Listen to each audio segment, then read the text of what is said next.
Right now on News 4 at 10, getting ready to release more information, the latest on the investigation into the Lockport fire, how police will identify a body, and when officials will talk to reporters again. I've never heard of this many bicycles being stolen, within a couple of weeks. Plus, bike thefts in Buffalo, how many have been stolen, and what one group is doing to help victims. And what leaders in Niagara Falls decided about a new methadone clinic to help addicts.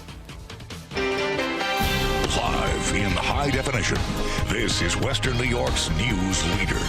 Now, News 4 at 10. Our top story tonight at 10, the investigation continues into the massive fire in Lockport. The mayor will update reporters tomorrow morning. Good evening, everyone. News 4's Dave Graber spent the day in Lockport hearing from residents who returned to their homes and is learning how a body discovered in the debris will be identified. Bear County coroner said this evening they cannot use the dental records provided by the family of 14-year-old Joseph Phillips because they're more than 3 years old. That means the teen's family will be forced to wait even longer for answers they've been seeking since Wednesday night.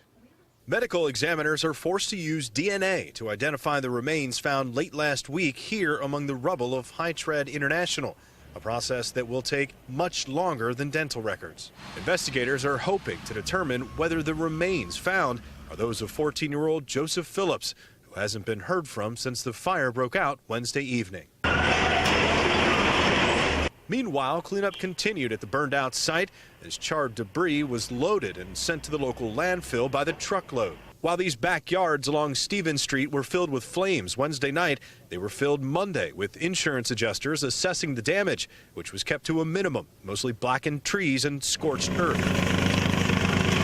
A block away, Kathy O'Keefe, the owner of Windsor Village Shops, was helping her neighbors catch up on yard work. Some of the people didn't get around to catching up on mowing and stuff. I have a riding lawnmower, so I just thought I'd ride around the neighborhood and be Forrest Gump today. The fear from last week's fire is still fresh for Kathy and her neighbors.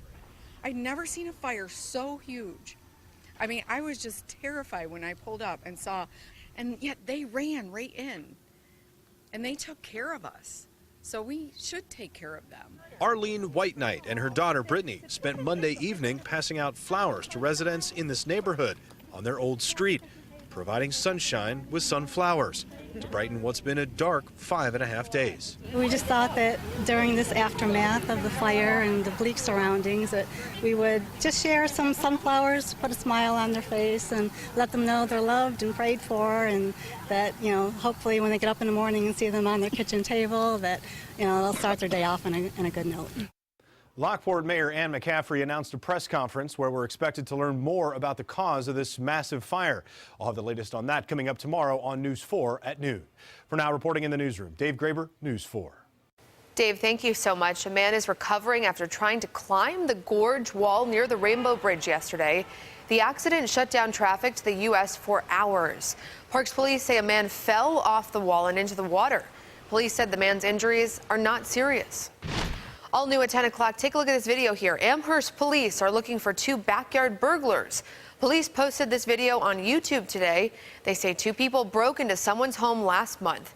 Police did not say what, if anything, was stolen. They are looking for the 2 men in this video. They're supposedly in their late teens or early 20s. Call Amherst police if you think you can help.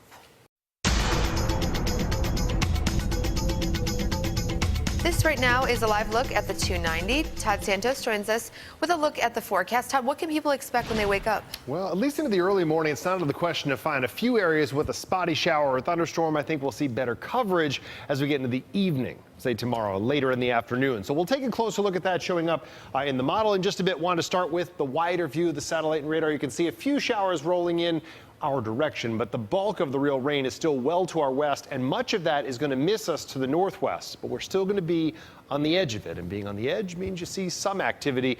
Even zoomed out this far, you see very little. A few little sprinkles working their way in towards the Mayville area, a few spots that already had seen at least some passing showers, possibly a rumble of thunder earlier on this afternoon. But if you look really close in towards Buffalo, there's that one little cell just working its way into the mouth of the Niagara River. A few pockets downtown, including even along, say, the west side and, say, Niagara Street. See a chance for a few showers over the next 10, 15 minutes as it presses off to the north and east. Not sure it's really going to hold together that well. It's kind of been pulsing a little bit, but at least right now is working its way in with a few showers. No lightning at the moment to report. 77 in Buffalo, 73 in the Springville area. It will remain muggy overnight, and we will see the better chance for showers and storms tomorrow. We'll take a closer look at the day as a whole for your Tuesday coming up. All right, Todd, thank you.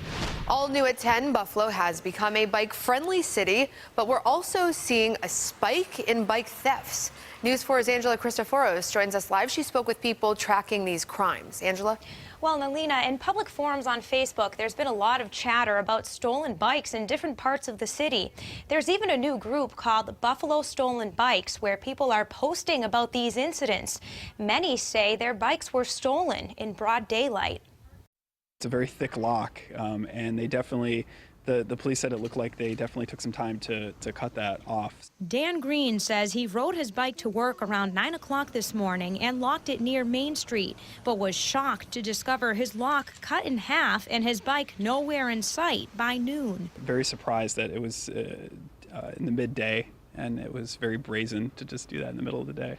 Melissa Holden says her daughter's bike was locked, but someone cut through it and stole it right off their front porch. I've never heard of this many bicycles being stolen, like within like a couple of weeks. It seems like, actually I'm a teacher, and one of my former students contacted me and said, hey, my bicycle was stolen. I think his bike was stolen the same night her bike was stolen. In a Facebook group called Buffalo Stolen Bikes, several others have posted similar stories. Campus Wheelworks owner Ethan Johnson says he's added at least 19 thefts to his stolen bike log in just July alone. The cycling community is very tight-knit, so people get the word out through Facebook or through, to all the other shops. We'll spread the word as well. So we all try to work together to get people's bikes back. Johnson says people have tried bringing stolen bikes into his shop at least 3 times this summer. Buffalo police say there's an increase of bike thefts in the downtown area near Main Street. Police say they may have some leads as to who is stealing the bikes. Johnson recommends recording your bike serial number and consider keeping your bike inside your home. If you do lock it outside, he suggests getting a U-lock because it's very easy for someone to cut through a cable lock. Live in the newsroom, Angela Cristoforos, News 4 at 10. It's good advice, Angela. Thank you. All new at 10. City leaders in Niagara Falls unanimously opposed a plan to have a methadone clinic open. North Point Council Incorporated wanted to build a building at 6th and Walnut and turn it into an expansion of their 11th Street clinic. Mayor Paul Deister told News 4 in June the new clinic is needed to help fight drug addiction, but that this is not the right location. Tonight, the City Council passed a resolution opposing the new clinic. We have a lot more news to get to right after the break. A name changer. In preparation for the Bills Stadium's new name, the old one comes down. And will Buffalo get a dose of reality? This Bravo star's ties to Western New York and why you may see her around town.